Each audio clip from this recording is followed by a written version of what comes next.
So hello students. तो students आज आपके साथ जो डिस्कशन करने जा रहा हूँ उन स्टूडेंट्स के साथ है जो एनडी की प्रिपरेशन कर रहे हैं। ठीक है, एक महीने बाद 14 नवंबर को आपका एग्जामिनेशन होगा, आप एग्जाम दे रहे होंगे इस टाइम पर। तो उसके लिए हमारी जो एक लास्ट मोमेंट में किस तरह की प्रिपरेशन अपनी कर सकते हैं, कुछ छोटी मोटी बातें मैं आपके साथ डिस्कशन करना चाहता हूँ जो मुझे बहुत टाइम से लग रहा था कि आपके साथ बोलना चाहिए। अब वो सही समय आ चुका है। तो एनडीए एग्जामिनेशन में इस बार गर्ल्स भी हैं, तो आप में से गर्ल्स भी यहाँ पर हो सकती है जिन्होंने अभी रिसेंटली फॉर्म फिल किया होगा। अब एग्जामिनेशन का टाइम नज़दीक है। फर्स्ट टाइम आप में से बहुतों का एग्जामिनेशन होने वाला है और कुछ स्टूडेंट ऐसे भी होंगे जिनका ये लास्ट अटैम्प्ट हो सकता है। कुछों के पास आगे भी बहुत से मौके हैं, कुछों के पास ये डू और डाई की सिचुएशन है। उन सभी के लिए मैं कुछ बातें आप लोगों से कहने जा रहा हूँ इस 5 से 10 मिनट के वीडियो के बीच में। इस सेशन में मैं आपसे कुछ ऐसी बातें डिस्कशन करने जा रहा हूँ जो आपके आने वाले 1 महीने की प्रिपरेशन के दौरान जो जर्नी होने वाली है उसके लिए बहुत ज़्यादा फ्रूटफुल रहने वाली है। Students, remember, NDA examination is not a cake way to get through NDA and SSB examination. It requires a lot of efforts. You have to put your 200% efforts to clarify this examination. You have to sacrifice everything what you have right now. You have to sacrifice your comfort. You have to sacrifice your relationships. You have to sacrifice everything that you love right now.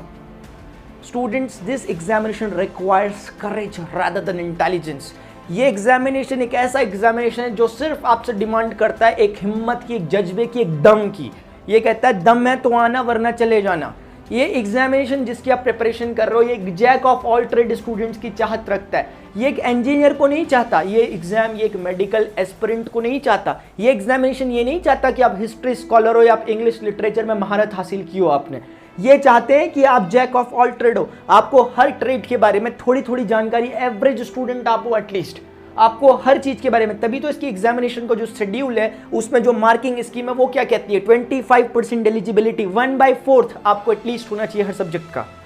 इसीलिए examination बना हुआ। Examination कतई tough नहीं है, लेकिन examination का जो ये प्रोसेस है ये प्रोसेस अच्छों को तोड़ के रख देता है ढंग से, जो सोचते हैं कि वो एग्जामिनेशन को आराम से क्लियर कर देंगे।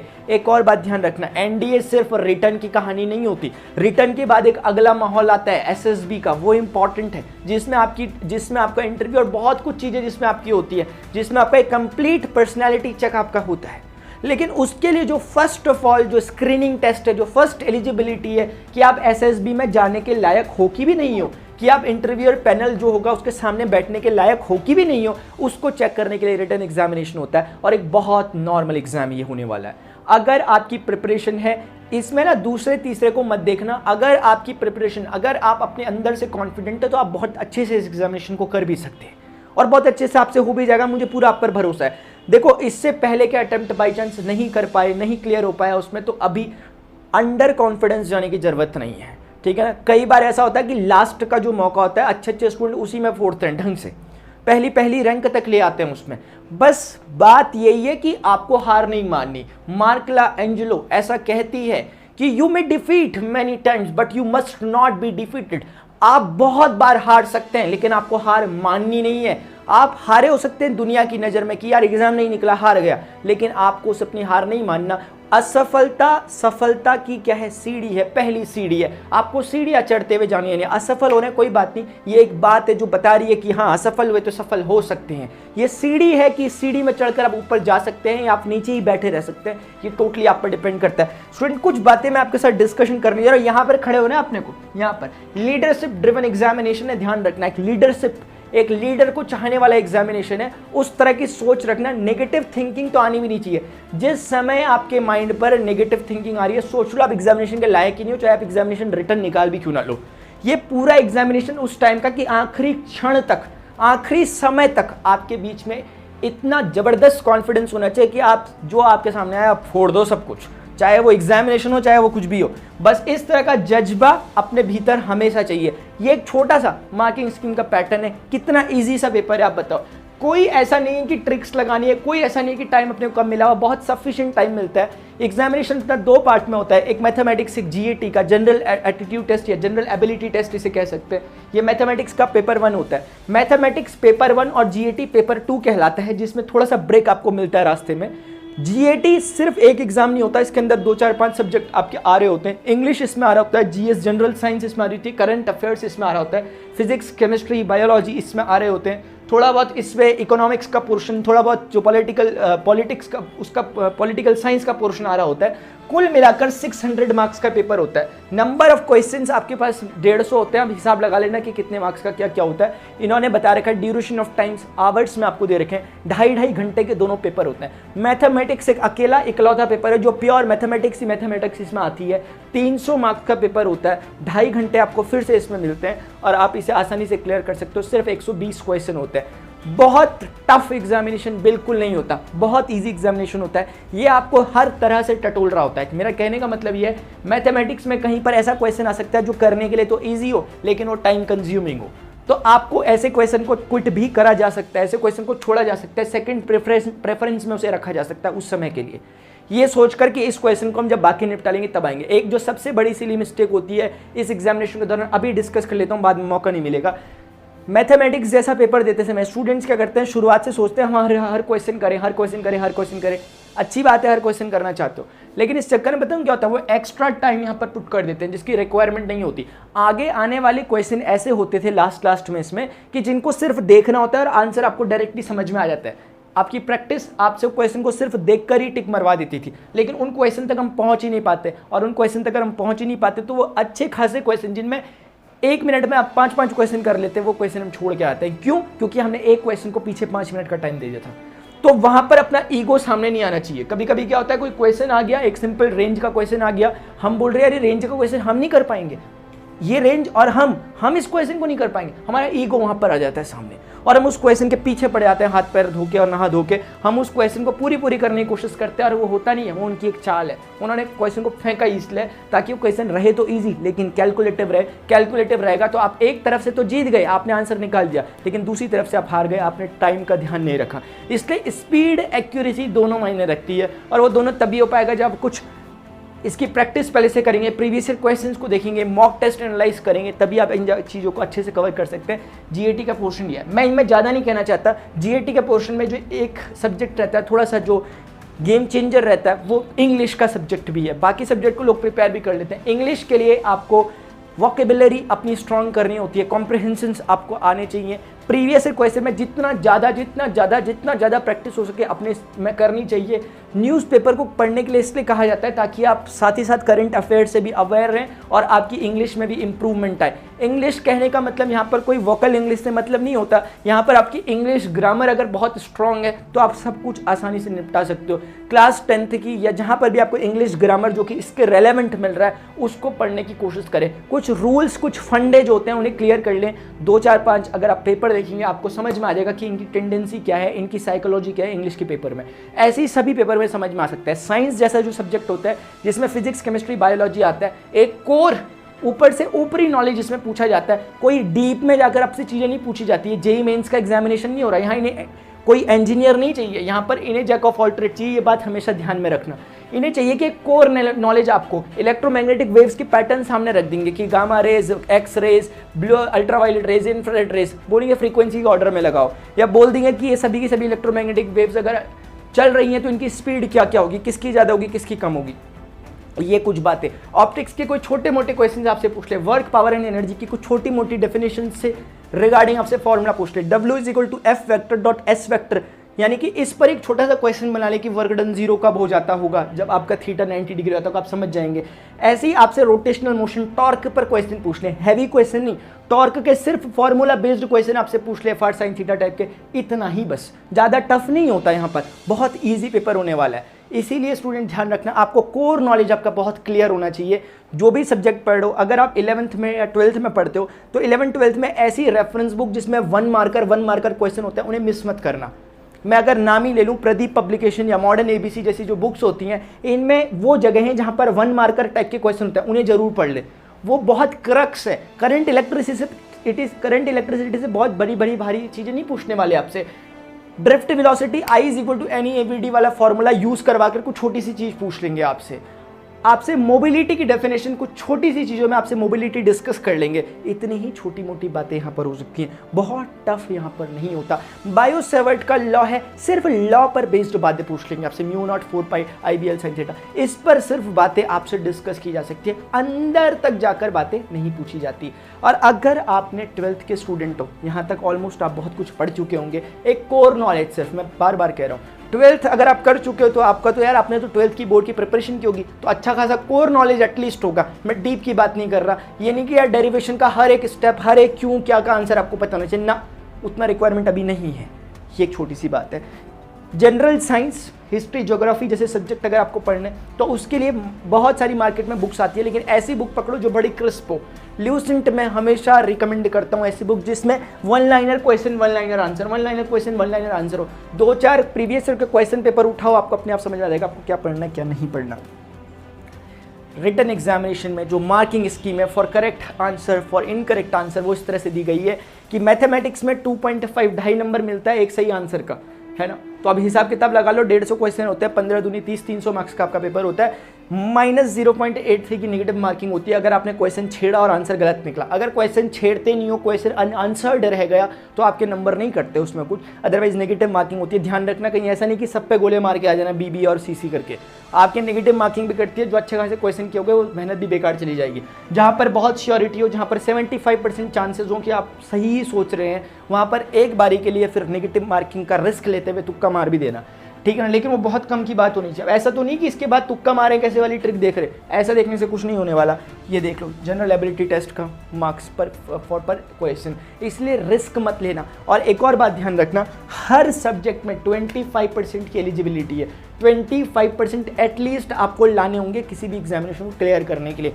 हर चीज़ में आपको एटलीस्ट 25% लाना है, ज़्यादा से ज़्यादा लाओ ताकि आपकी मेरिट में अच्छा नाम आए, तो वो बात अलग है। लेकिन 25% की एलिजिबिलिटी हमें, ऐसा नहीं कि हम सोच रहे कि हम मैथमेटिक्स अच्छे से कवर कर लेंगे, 300 में से 300 ले आएंगे और 350 तक की मेरिट बनती है, 50 नंबर हम GAT से लाएंगे, हम पास हो गए, ऐसा बिल्कुल नहीं चलने वाला। आपको हर एक में 25% की एलिजिबिलिटी चाहिए। GAT के अंदर भी सब्जेक्ट्स होते हैं।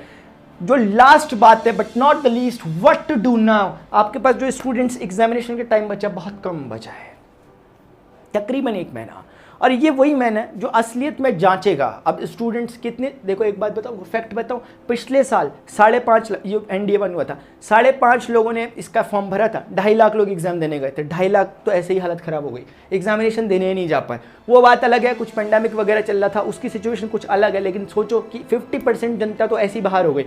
किसी ने एक फोबिया, एक डर, फॉर्म भरते समय बड़ा मजा आता है, व्हाट्सएप स्टेटस, इंस्टाग्राम स्टेटस देखते समय बड़ा मजा आता है, लेकिन एग्जामिनेशन में बैठते समय वो 3 घंटे, वो 4, वो 2.5 के 5 घंटे बिताना बहुत हालत ख़राब कर देने वाला होता है अगर आपने साल भर कुछ नहीं पढ़ा होता। लेकिन जिसने पढ़ा होता है उसके लिए वो सबसे ज़्यादा सुख का क्षण होता है पूरे साल भर, जब वो एग्जामिनेशन में बैठा होता है। तो मैं वही कहने जा रहा हूँ कि अब जो लास्ट अपने पास टाइम बचा हुआ, जितना कुछ आपने पढ़ा हुआ या जो कुछ किया हुआ, उसे आपने अब समेटना है, वो टाइम आ चुका है। और बी कॉन्फिडेंट, मैं पहले ही कह रहा हूँ, ये एग्जामिनेशन सिर्फ और सिर्फ डिमांड करता है jack of all trade, average student की।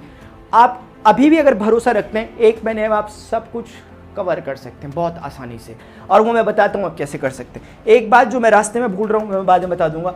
सबसे पहली बात है, गोल फिक्स कर लें। गोल का मतलब अब ये नहीं कि मुझे NDA में जाना है, वो तो हो गया तय, वो तो आपने 1 साल पहले ही गोल तय कर लिया था। अभी जिस गोल की बात चल रही है वो है स्टडी ओरिएंटेड गोल, यानी कि आपकी जो एग्जामिनेशन होने वाला है उसके लिए छोटे छोटे टारगेट्स अपने आप को देने। सबसे पहले अभी बैठकर अगले 30 दिन नहीं, अगले 25 दिन, क्योंकि 5 के 5 दिन अपने लिए ब्लैंक टेस्ट के तौर पर छोड़ दे। जो अगले 25 दिन है उनमें अपने सब्जेक्ट्स का बाइफर्केशन कर देंगे, मुझे आने वाले टाइम में कौन सा सब्जेक्ट कितने कितने टाइम में कैसे कैसे पढ़ना है। एक प्रॉपर, जब आप वाइड वे में अगर बाइफर्केशन करोगे कि मैथमेटिक्स इतना बचा है, ये इतना बचा है, साइंस इतना बचा है, केमिस्ट्री इतना बचा है, इस तरह से जब आप उसे बाइफर्केट करोगे, अब उनमें स्मॉल सेगमेंट्स में उन्हें दोबारा से बांटो। दोबारा से अब देखो कि मैथमेटिक्स में ये चैप्टर, अच्छा ये कितने अगले दिन में हो जाना चाहिए। फिजिक्स मेरी इतनी बची हुई है, मेरी 30% फिजिक्स बची हुई है, इन 30% में ये चैप्टर्स आते हैं, ये चैप्टर्स को मैं कितने कितने दिन में कवर करने वाला हूँ या करने वाली हूँ। ये एक परफेक्ट माइंड मैप आपके कागज में बनना चाहिए, ध्यान रखना। मामा शकुनी, जो महाभारत में दुर्योधन के मामा जी थे और पांडवों के भी मामा जी थे, उन्होंने एक बात कही थी यार, उन्होंने कहा था, भांजे क्या कहा था? भांजे, युद्ध रणभूमि से पहले दिमाग की मनोभूमि में लड़ा जाता है। यानी कि पहले आपकी रणनीतियां, यानी कि पहले आपकी युद्ध में कैसे लड़ना है उसकी नीतियां, जिसे हम स्ट्रेटजीज कहते हैं, वो पहले बननी चाहिए। सीधे ये नहीं कि पकड़ी तलवार उठा के चल दिया युद्ध में, पता भी नहीं चलेगा कब क्या हो गया। इसीलिए अगर आपको एग्जामिनेशन को एस करना है, आपको 2021 बोर्ड एग्जामिनेशन में, ऐसा नहीं कि सीधे पेन उठाई और चल दिए वहां पर ना, उससे पहले। और ये भी तरीका नहीं है कि आप लगे हुए बस पढ़ाई करने में, वो भी तरीका नहीं है। आपको ध्यान रखना है कि जो आप प्रैक्टिस अपनी कर रहे हो उसको एक सही डायरेक्शन में लगी रहे। आप जो प्रैक्टिस कर रहे हो वो एक स्ट्रेटेजी के अकॉर्डिंग हो रही हो। वो ऐसा नहीं कि अभी मन कर रहा है मैथमेटिक्स पढ़ने का तो मैथ्स पढ़ ली, अभी मन कर रहा है जीएटी पढ़ने का तो जीएटी पढ़ ली ना। वो एक प्रॉपर प्लानिंग, जो कागज बोल रहा है उसके अकॉर्डिंग उसकी प्लानिंग होनी चाहिए, तब जाकर कुछ हो सकता है। इसीलिए ये जो गोल वाली बातें की गई है, ये है कि सबसे पहले 1 महीने का गोल बनाओ, उसके बाद आप उस 1 महीने को या 25 दिन को बाइफरकेट करो, 5 दिनों में 5-5 के 5 सेगमेंट बना दो। अब इन 5-5 में अपने लिए डेली टारगेट्स रखो, पर घंटे का टारगेट रखो, तब जाकर कुछ अच्छा हो सकता है। और देखो यही वो टाइम है, अगर पूरी जान लगा दो अपनी, जितनी लगा सकते हो, जितने एफर्ट्स अगले 5, 6, 7 सालों में आप लगाने वाले थे ना, उस सारे अभी लगा दो, इस एग्जामिनेशन के लिए लगा दो। आप 100% नहीं 200% क्लियर करोगे बेसिक कॉन्सेप्ट्स। कुछ ही तरीके होते हैं पढ़ाई को करने के, अगर आप रिटन एग्जामिनेशन की तैयारी कर रहे हैं। सबसे पहला तरीका, गोल आपने बना दिया। दूसरी बात, अपने जो पैटर्न है उसको जान लो, पैटर्न क्या है, आपके एग्जामिनेशन का सिलेबस क्या है। तीसरी बात, अपने कॉन्सेप्ट क्लियर कर लो। और चौथी लास्ट इंपॉर्टेंट बात, अपना रिवीजन करते रहो बस दबा के। इससे ज़्यादा कुछ बात ना इधर की ना उधर की है, सिर्फ इतनी 4-5 गिनी चुनी कुछ बातें हैं। यही 5 कोर स्टेप्स हैं जो आपको उठाने। इंग्लिश सेक्शन मैं आपको ऑलरेडी बता चुका हूँ, बेसिक्स। अपनी ग्रामर अपनी तेज करें थोड़ा सा, प्रीवियस क्वेश्चन से एनालाइज करें, आपको अपने आप समझ में आ जाएगा आपको ग्रामर में क्या पढ़ना है क्या नहीं पढ़ना। ठीक है, मैं पहले ही कह रहा हूँ इंग्लिश वोकल का सब टेस्ट नहीं है, इंग्लिश लिटरेचर का टेस्ट है। अगली बात है प्रीवियस क्वेश्चन। ये कहने वाली बात नहीं है कि you have to attempt many numbers of mock tests so that you can check your ability, you can check your accuracy and speed as well. आपको अपनी एक्यूरेसी जाननी है कि मेरे कितने अच्छे जवाब आ रहे हैं, सही जवाब आ रहे हैं, और ये भी जानना है कितने कम टाइम में आ रहे हैं, मेरी स्पीड क्या है, एक्यूरेसी क्या है। अभी वो टाइम है जब आपको स्पीड का भी ध्यान रखना है। शुरुआत में जब हमने लर्निंग प्रोसेस में होते हैं, स्पीड मायने नहीं रखती, एक्यूरेसी मायने रखती है। धीरे धीरे एक टाइम आता है जब एक्यूरेसी भी थोड़ा थोड़ा मायने रखती है, स्पीड भी मायने रखती है। अभी वो टाइम है जब 50-50 का मामला है। आपको स्पीड पर उतना ही ध्यान देना है जितनी एक्यूरेसी पर, और एक्यूरेसी पर उतना ही ध्यान रखना है जितनी स्पीड पर। सिर्फ आंसर सही आने से भी बात नहीं बनने वाली। ये नहीं कि आप 10 मिनट लगा रहे क्वेश्चन को सॉल्व करने में, ऐसे तो फिर हो गया एग्जाम, ऐसे तो हो गया 120 में से आप कुछ भी नहीं कर पाओगे, फिर क्या कर लोगे। इसीलिए ध्यान रखना कि प्रीवियस क्वेश्चंस करने हैं जितने ज़्यादा कर सको, और कुछ इसके अलावा काम ही नहीं रह गया अपना। अब से उठे एक दिन में 5 प्रीवियस क्वेश्चन लगाओ ही लगाओ, मॉक टेस्ट लगाओ ही लगाओ। मॉक टेस्ट जो आपका होता है, they will give you a strength to fight this examination. अगर आप चाह रहे हो कि आप उस एग्जामिनेशन को अच्छे से एस करो, आप ज़्यादा प्रेशर में ना हो एग्जामिनेशन के दौरान, एग्जामिनेशन के 5-7 दिन के दौरान, आप चाहते हो कि आपके अंदर एक कॉन्फिडेंस डेवलप हो, आप चाहते हो कि आप में वो बात आए कि आपको लगे कि हम एग्जामिनेशन को निकाल दूंगा आराम से, या निकाल दूंगी एग्जाम से, एक ही तरीका है मॉक टेस्ट। मॉक टेस्ट आपको एक प्रॉपर एग्जाम ओरिएंटेशन के साथ एक प्रॉपर एग्जाम टेम्परामेंट आपको फील कराएगा, जिससे कि अगर आप मॉक टेस्ट देते हो सकता है पहला, दूसरा, तीसरा, चौथा, 5वां मॉक टेस्ट में आप बहुत अच्छा परफॉर्म नहीं कर रहे हो, लेकिन यही वो जगह है जहां आपने कोई गिव अप नहीं करना, गिरना है और फिर से उड़ जाना है। इसीलिए मॉक टेस्ट जिसकी हम बात कर रहे हैं, इस मॉक टेस्ट में अपने परफॉर्मेंस को मॉनिटर कर रहे हैं। पहले मॉक टेस्ट में क्या स्कोर रहा, दूसरे में क्या रहा, तीसरे में क्या रहा, अपने आप को एनालाइज करना है। और वहीं पर जो अगली चीज है, you have to identify your weak subjects and after that you have to work on them. आप सबसे पहले अपने वीक सब्जेक्ट्स को आइडेंटिफाई कर लो कि कौन सा सब्जेक्ट आप में, किस में आप लैक कर रहे हो, किस में आप पीछे छूट जा रहे हो बार बार। उसी में स्टूडेंट्स आपको एक्स्ट्रा वर्क देने हैं। वो कुछ भी हो सकता है, किसी के लिए मैथमेटिक्स बहुत इजी, किसी के लिए बहुत टफ, किसी के लिए इंग्लिश मजाक है, किसी के लिए इंग्लिश बहुत टफ है, कोई हिस्ट्री में मास्टर है, किसी को हिस्ट्री का एच नहीं आता। सबकी अपनी अपनी वीकनेस, अपनी अपनी स्ट्रेंथ है। Successful people recognise their limitation but focus on their strength, but unsuccessful people always recognise their strength but focus on their limitation. जो सफल व्यक्ति हैं वो जानते हैं कि उनकी कमियां क्या हैं, लेकिन हमेशा फोकस रखते हैं अपनी स्ट्रेंथ पर कि मैं ये कर सकता हूं, इस पर ज़्यादा ध्यान दूंगा।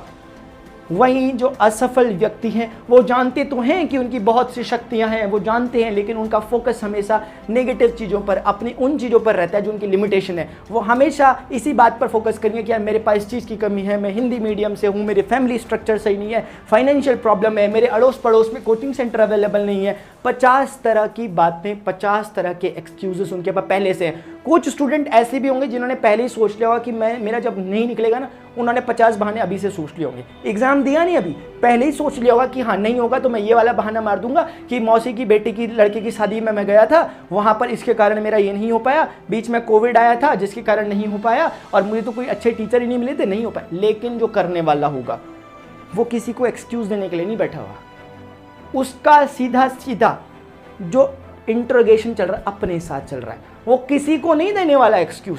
होगा तो भी वो रिस्पॉन्सिबल, नहीं होगा तो भी वो रिस्पॉन्सिबल। इसीलिए 100% सेल्फ रिस्पॉन्सिबिलिटी के साथ एग्जामिनेशन को दे। कोई आपसे कुछ नहीं पूछने वाला। हो सकता है लास्ट दिन कोई आपको 1-2 बार पूछ भी ले कि क्या हुआ क्या नहीं हुआ, उन पर उतना ज़्यादा इंपैक्ट नहीं पड़ने वाला जितना आप पर पड़ने वाला है। इसीलिए स्टूडेंट, इसीलिए खुद को सबसे आगे रखकर, खुद को मिरर के सामने देखकर अपने आप से प्रॉमिस करें कि क्या हम कर सकते हैं, नहीं कर सकते। ये बात है। इतनी सारी बातों के बाद एक बात मैं कहना चाहूंगा लास्ट में, ये महज एक एग्जामिनेशन है, एनडीए।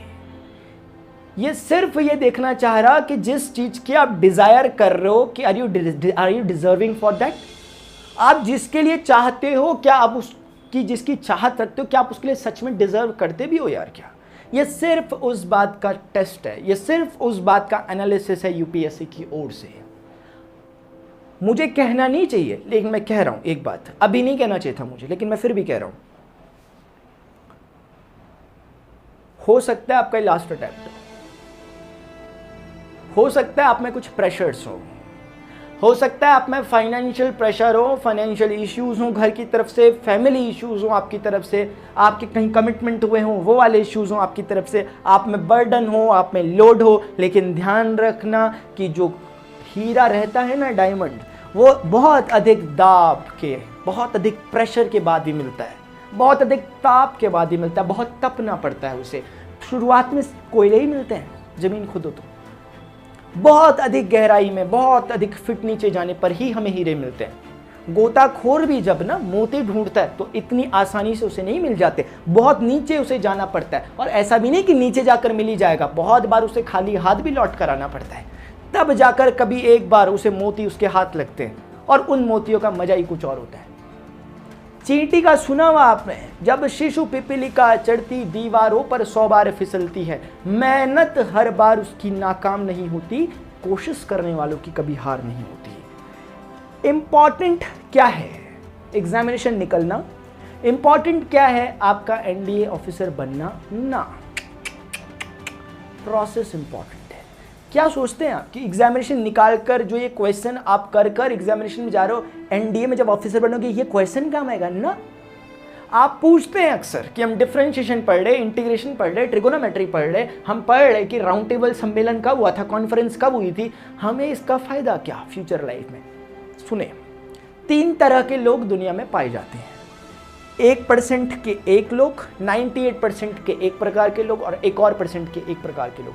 पहला जो टाइप है वो लोग होते हैं जिन्हें बिना कुछ करे भी मिल जाता है, जिनको एफर्ट्स नहीं करने पड़ते, उनके प्रारब्ध में, उनके फॉर्च्यून में, उनकी किस्मत में वो चीज़ लिखी रहती है, बिना एफर्ट्स के भी उन्हें मिल जाती है। राजयोग होता है उनका, मिल जाती है उन्हें वो चीज़ें, उनके एंसेस्टर्स के द्वारा, उनकी जनरेशन के द्वारा उन्हें ऑलरेडी चीज़ें शिफ्टेड होती है, उनको कुछ एफर्ट्स नहीं करने पड़ते, उनकी किस्मत बस इतनी है कि राजघराने में पैदा हो गई, ये बड़ी बात है, बस हो गया। ये एक बात, जो जन्म से ही राजा हैं ऐसे वाले 1% होते हैं मात्र दुनिया में, 100 में से 1। जो एवरेज लोग होते हैं 98% वो वाले हैं जो जितना करते हैं उतना मिलता है, जिनके लिए न्यूटन का 3rd लॉ एप्लीकेबल है, action every action causes equal reaction, वो उनके लिए एप्लीकेबल है। आज उन्होंने कर्म किया, दूसरे दिन उन्हें फल मिल गया। मतलब ऐसे लोग 98% है, मेजॉरिटी उन्हीं की, एवरेज लोग वही है। हर किसी का सही होता है, एफर्ट्स डालो रिजल्ट ले जाओ, एफर्ट्स दो रिजल्ट लो, एफर्ट्स दो रिजल्ट लो। तीसरे प्रकार के भी लोग हैं इस दुनिया में जो फिर से 1% है, बहुत कम होते हैं, रेयर होते हैं, लेकिन वो बड़े खतरनाक हैं। उनके साथ जानते हैं क्या होता है, एफर्ट्स भी करते हैं, रिजल्ट भी नहीं आते। पहले वाले वो थे नो एफर्ट्स 100% रिजल्ट, दूसरे वाले हैं 100% एफर्ट्स 100% रिजल्ट, तीसरे वाले हैं 100% एफर्ट्स 0% रिजल्ट। क्या करिएगा उनका, क्या बोलेंगे वो अपने आप को? 100% एफर्ट्स देते हैं, कमी नहीं है कोई एफर्ट्स में, पूरा एफर्ट देते हैं, लेकिन रिजल्ट उनके हाथ नहीं आता। क्या करोगे ऐसे का?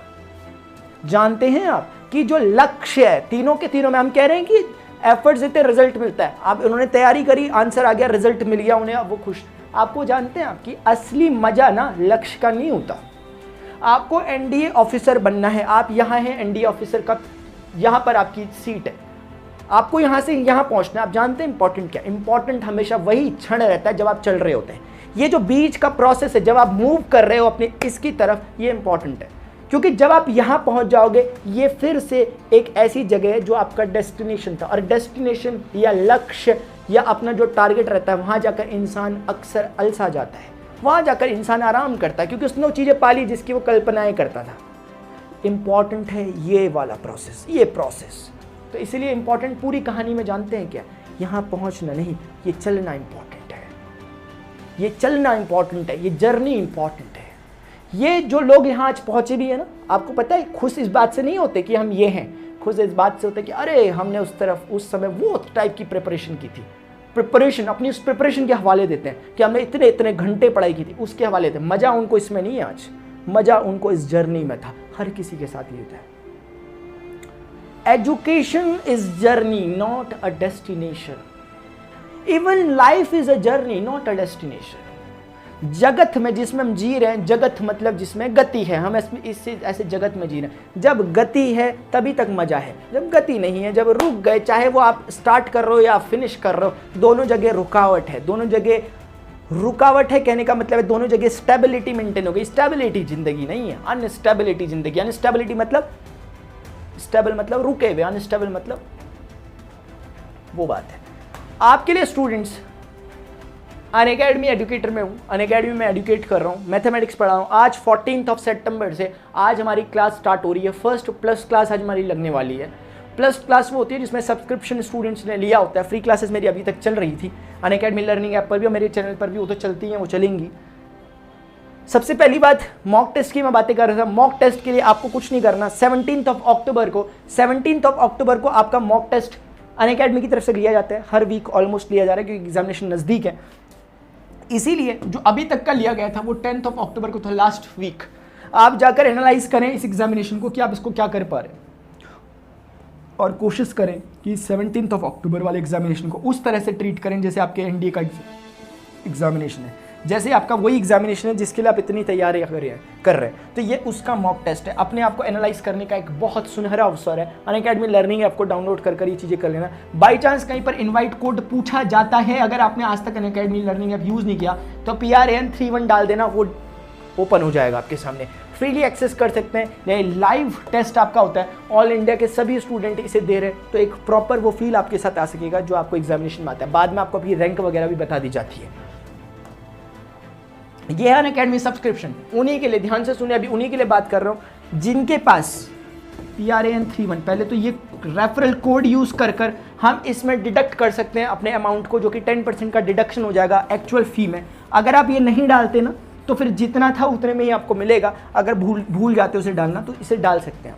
इंपॉर्टेंट बात है कि 12 मंथ यानी कि 1 ईयर का जो सब्सक्रिप्शन है उसका जो फी स्ट्रक्चर है आफ्टर डिडक्शन वो 7920 इंडियन रुपीज़ है। और अगर हम 24 मंथ का देखना चाहते हैं तो वो 9504 इंडियन रुपीज़ है। ये 2 ईयर्स का है सब्सक्रिप्शन। 2 ईयर्स का उनके लिए ज़्यादा बेनिफिशियल है जो 11th जैसी क्लास में भी पढ़ते हैं, जिनके पास 4 अटैम्प्ट एटलीस्ट बचे हुए हैं। कम से कम 2 या 3 अटैम्प्ट हमारे पास अगर हैं तो हम 12 मंथ पर जाएं। अगर हमारे पास यही लास्ट अटैम्प्ट है तो फिर मैं कहता हूँ अपनी प्रिपरेशन पे ही ध्यान रखो भी फिलहाल।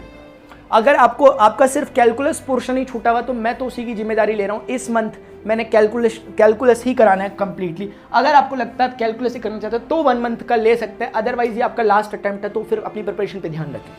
लेकिन अगर इसके बाद अगला आने वाला अप्रैल वाला अटैम्प्ट भी आपके पास है तो कोशिश करें 6 मंथ आइदर और 12 मंथ, इनमें से कुछ एक, ठीक है ना, क्योंकि इसमें हमारी प्रिपरेशन होनी है। आज से हमारी प्लस में क्लासेस स्टार्ट होने लगी। आपका अगर प्लान है अगला आपके पास अटैम्प्ट बचा हुआ अगले अप्रैल वाला अगर अटेम्प्ट आपके पास है तो जल्दी से इनरोल करना, क्योंकि तैयारियां आज ही से शुरू कर दो, क्योंकि मैं आज ही से पहली क्लास ले रहा हूँ प्लस पर, जिसमें मैं डिफरेंशियल कैलकुलस को पढ़ाने वाला हूँ। इस वीक में वो खत्म हो जाएगी, अगले वीक में इंटीग्रल कैलकुलस, तो लगभग इसी महीने में हम पूरी कैलकुलस फिनिश कर देंगे। फाइनली जो 6 मंथ का अगर हम ले रहे हैं सब्सक्रिप्शन, तो 1 मंथ का उसमें एक्सटेंशन है, और अगर हम 24 मंथ का सब्सक्रिप्शन ले रहे हैं then there is extension of 4 month. ठीक है ना, ये सिर्फ 14 अक्टूबर तक वैलिड है, और ये 14 अक्टूबर देख लेना, उसके बाद जो भी होगा, अभी तो इसमें 14 अक्टूबर तक का ही दिखाई दे रहा है।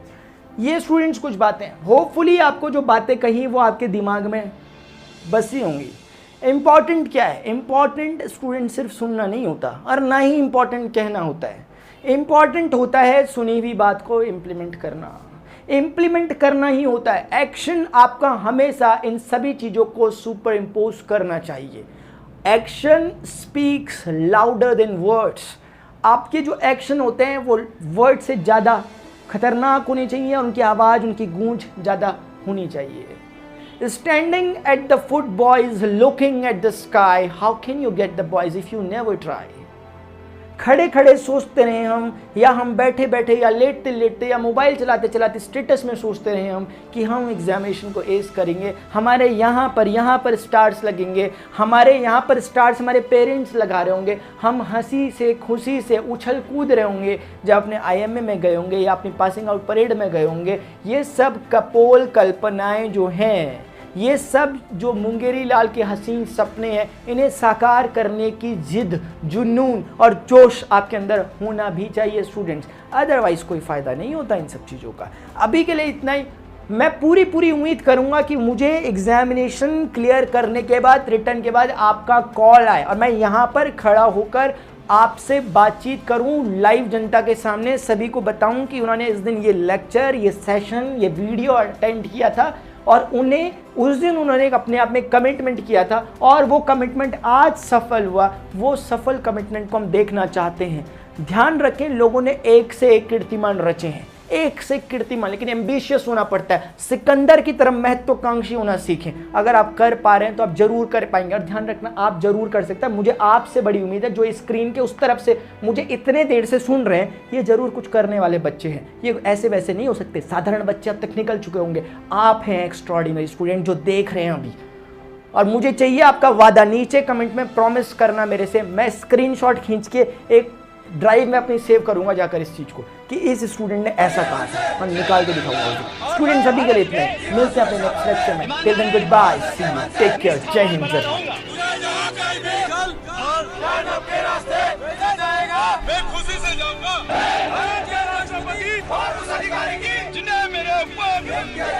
सभी आज्ञाओं को मानूंगा और उनका पालन करूंगा, चाहे इसमें मुझे अपना जीवन ही क्यों ना करना पड़े।